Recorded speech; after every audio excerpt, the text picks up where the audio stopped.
முரளியும் ஜீவாவும் ஹாஸ்பிட்டலுக்கு வந்து ஸ்வேதாவுக்கு கால் பண்ண அவளும் கால் அட்டன் பண்ணிட்டு ரொம்ப பதட்டமா எங்கடா இருக்கீங்கன்னு கேட்க ஹாஸ்பிட்டலுக்குள்ளதான் இருக்கோம்னு சொன்னதும் உள்ள ஏன்டா போனேன்னு ஹாஸ்பிட்டலோட பேக் சைடு கேட்டுக்கு வர சொல்றா. அப்புறம் ரெண்டு பேரும் வரவும் காருக்குள்ள இருந்து ஒரு பாக்ஸ கொடுத்து வேகமா எடுத்துட்டு போங்கடா யாராவது பாத்துட போறாங்கன்னு பதற முரளியும் ஜீவாவும் அந்த பாக்ஸ வாங்கிட்டு எங்கேயோ கிளம்பி போகும்போது வழியில லலிதா நிக்கிறத பார்த்து நீ என்ன இங்க பண்ணிக்கிட்டு இருக்கேன்னு கேட்க என்னன்னு தெரியல வண்டி பிரேக் டவுன் ஆயிடுச்சுன்னு சொல்றா. ஜீவாவும் முரளி கிட்ட அப்ப நீ போய் அவளை வீட்டுல டிராப் பண்ணிட்டு வான்னு சொல்ல நீ கொஞ்சம் மூடிக்கிட்டு இருந்தா நல்லா இருக்கும்னு சொன்னதும் லலிதா உடனே யாரும் என்ன டிராப் பண்ண தேவையில்லை, என்னோட உண்மையான ஃப்ரெண்டு கௌதம் இருக்கான், அவன் வந்ததும் அவன் கூட போயிருவேன்னு சொல்றா. இதை கேட்டு ஜீவா அது என்ன உண்மையான ஃப்ரெண்டுனாலே உண்மையான ஃப்ரெண்டு தானேன்னு சொல்லி அவனுக்கு அவனை சிரிச்சுக்க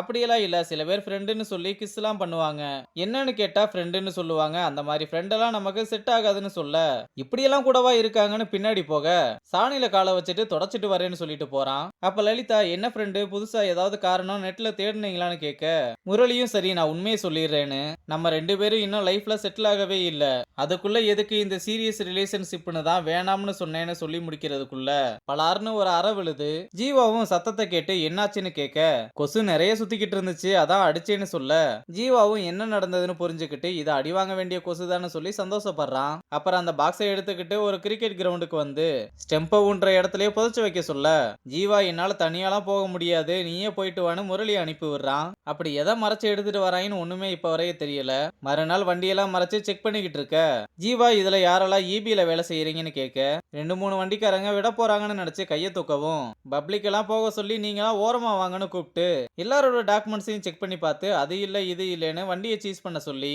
எல்லா வண்டிக்கும் 5000 ரூபாய் ஃபைனை போட சொல்லி பழி வாங்கிக்கிட்டு இருக்காங்க. அந்த நேரம் இபி ஆபீசர் கார்ல வர வண்டியை மறைச்சு இவருக்கு ஒரு 10,000 ரூபாய் ஃபைனை போடுங்கன்னு சொல்ல எனக்கு எதுக்கு சார் ஃபைன் போடுறீங்கன்னு கேட்க வண்டியை இன்னும் வாட்டர் வாஷை விடாம வச்சிருக்கீங்க அதனாலதான் சொல்ல இந்த மாதிரி மிரட்டலுக்கு பயப்படுறவெல்லாம் நான் இல்லைன்னு சொன்னதும் வண்டி ரொம்ப அழுக்கா இருக்குன்னு வீடு கட்டிக்கிட்டு இருக்க ஒருத்தர் கிட்ட கனெக்ஷன் கொடுக்க 70,000 ரூபாய் லஞ்சம் வாங்குறத முரளியும் ஜீவாவும் வீடியோ எடுத்து அவனுங்களை கையும் களவுமா பிடிக்கிறாங்க. அங்க கட் பண்ணா டியூஷன்ல ராஜா கொரியன் சீரிஸ் பாத்துக்கிட்டு இருக்க ஒரு பையன் வந்து நீங்களும் இதெல்லாம் பாப்பீங்களான்னு கேக்குறான். ஏன்டா எனக்கும் ரொம்ப பிடிக்கும் சீசன் 2 எல்லாம் முடிச்சுட்டேன்னு சொல்ல நானும் சீசன் 2 தேடிக்கிட்டு இருக்கேன் எனக்கு மட்டும் கிடைக்கவே இல்லைன்னு சொல்ல ராஜாவும் என்கிட்ட ஒரு காப்பி இருக்கு இத மொபைல்ல பார்த்தாலும் சின்ன ஸ்கிரீன்ல நல்லா இருக்காது, உங்க வீட்ல லேப்டாப் இருக்கான்னு கேட்க எங்க அப்பாவோட லேப்டாப் இருக்குன்னு சொன்னதும் அப்ப உங்க அப்பா லேப்டாப்ல இத காப்பி பண்ணிட்டு நாளைக்கு என்கிட்ட கொடுத்துருன்னு எடுத்து கொடுக்க